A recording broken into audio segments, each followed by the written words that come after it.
各位觀眾朋友，大家好啊！我係 Emily， 今日想喺呢一度同大家分享一單喺2025年震驚咗全球超過10億人嘅恐怖案件。而呢一單嘢喺今年嘅7月先至開始喺網上面瘋傳，啲影片嘅畫面、血腥嘅程度，令到勁多人睇完之後都失眠、發噩夢，甚至乎要去睇精神科醫生。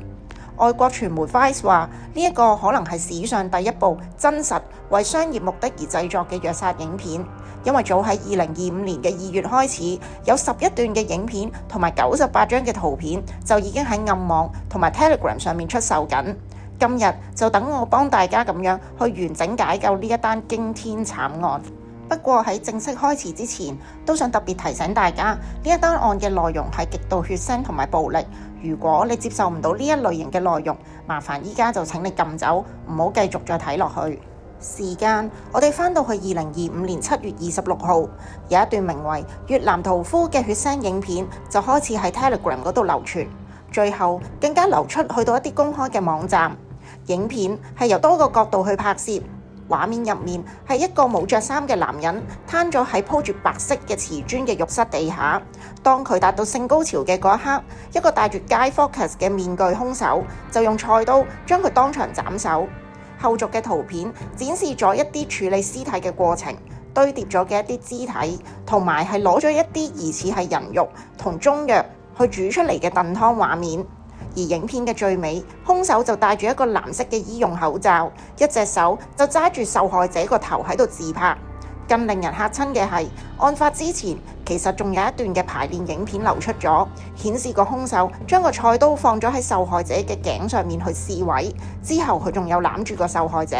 受害者嘅身份最後被確認叫做阮春達，1989年喺越南興安省出世，案發當時係36歲。佢嘅媽媽患有精神問題，喺河內嗰度做魚販賣魚。自從佢爸爸過咗身之後，佢同媽咪已經失聯咗成10年。喺呢10年入面，阮春達就活咗喺自己嘅世界度，冇人去幫到佢。由2022年起，佢就活躍咗喺多個嘅極端網站，利用化名，經常公開表達自己想被斬首嘅願望。而呢一種亦都屬於一種極端嘅性愛癖好。佢曾經要求人幫佢翻譯一部叫做《他殺志願》嘅日本色情漫畫，入面嘅情節同佢嘅死法係極度之相似。去到2025年嘅1月25號，阮春達就發布咗最後嘅訊息，包括就係仲有3小時就到執行時間，同埋由今日起呢一個帳號將會永久離線，證明佢係自願咁參與呢一場嘅死亡儀式。警方公布咗兇手嘅身份之後，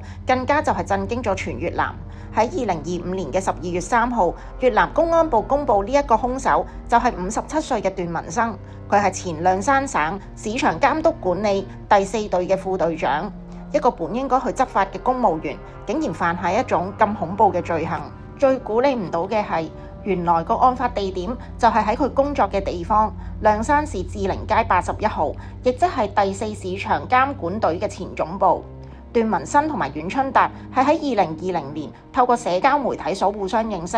佢哋一齊加入咗討論極端變態嘅內容群組。去到2025年嘅1月25號，正值就係農曆新年假期嘅第一日，辦公室入面一個人都冇，段文生就打電話約阮春達過嚟。阮春達甚至仲係自己帶住2把嘅菜刀，段文生就喺嗰度將佢殺害同埋肢解。而案發之後，段文生嘅行為更加係冷靜到得人驚。佢唔單止清理現場、處理屍體，之後仲若無其事咁繼續去返工，繼續去更新自己嘅 Facebook 狀態。佢仲接管埋阮春達嘅 Facebook 帳號，繼續用佢呢一個帳號同其他有類似癖好嘅人聯絡。而隔離嘅居民就開始聞到一啲好奇怪嘅惡臭，但係就一直冇人知道到底喺邊一度傳嚟。既然屍體都已經處理得一乾二淨，咁究竟呢一單案係點樣去破呢？當呢一條血腥嘅影片喺7月流傳咗之後，越南警方最初係完全冇動靜，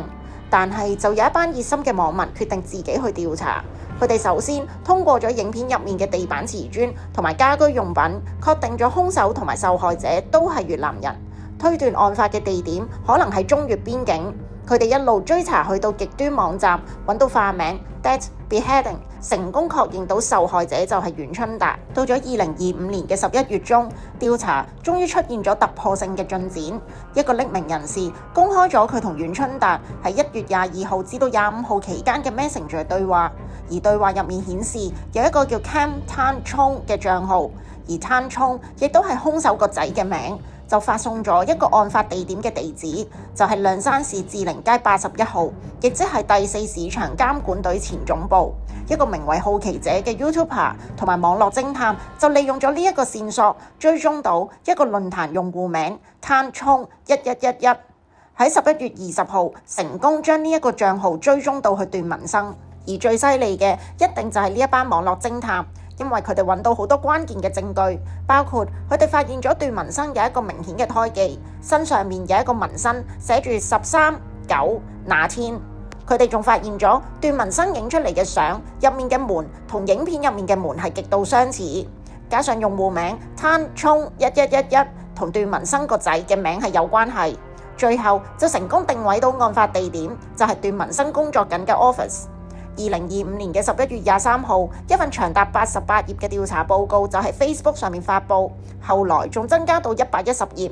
而呢一份嘅報告詳細咁記錄咗所有嘅調查結果，列舉出大量嘅疑點同埋證據。報告好快就咁傳播咗開去，導致到案件再次引發起全越南嘅關注，先至迫使到越南警方正式介入調查。超過2萬名嘅網民參與咗呢一次嘅調查，證明咗網民嘅力量係幾咁強大。根據翻越南公安部嘅官方通告，佢哋係通過觀察網絡空間先至開始官方調查。咁亦即係話，佢哋係睇到網民嘅報告先至正式展開行動。喺2025年嘅11月28號，越南公安部以故意殺人罪對段文生提起刑事訴訟。去到11月嘅29號，正式提起公訴並且拘留。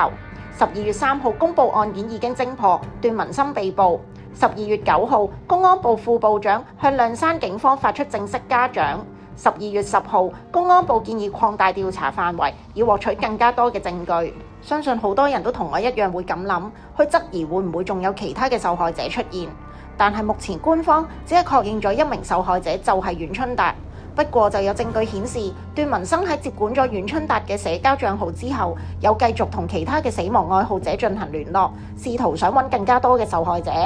Vice 同埋其他嘅外媒報導，案發之後有其他類似嘅案件開始浮現，但係身份同埋細節目前係未有任何嘅公佈。12月10號，公安部建議擴大調查範圍，暗示警方可能懷疑仲有其他嘅受害人。呢一單案之所以會令到全球咁震驚，係因為呢一啲嘅影片係由多個角度去拍攝，早喺2月開始就已經喺暗網以合集形式出售，亦即係話呢一啲嘅恐怖內容好似一般商品咁樣有價有市。呢一個可能係史上第一部真實為商業目的而製作嘅虐殺影片。而呢一單案亦都引起咗全球嘅媒體去爭相報導。Vice 係第一個報導嘅西方主流媒體，之後越南各大嘅媒體，去到我哋香港嘅香港01、馬來西亞嘅星洲日報，甚至連 BBC 都有詳細嘅報導。而越南公安部亦都發出咗嚴厲嘅警告，呼籲民眾唔好再分享、評論同埋傳播任何同呢一單案件有關嘅影片同埋圖片，強調任何未經授權傳播嘅行為都會依法受到嚴厲嘅處分，因為警方擔心會出現模仿犯罪。而呢一單案件亦都反映咗現今社會同埋網絡世界有好多黑暗嘅角落，有一啲極端網站同埋群組入面所發布同埋互動嘅內容，會令到有扭曲思想嘅人越陷越深，形成咗一個扭曲嘅社群。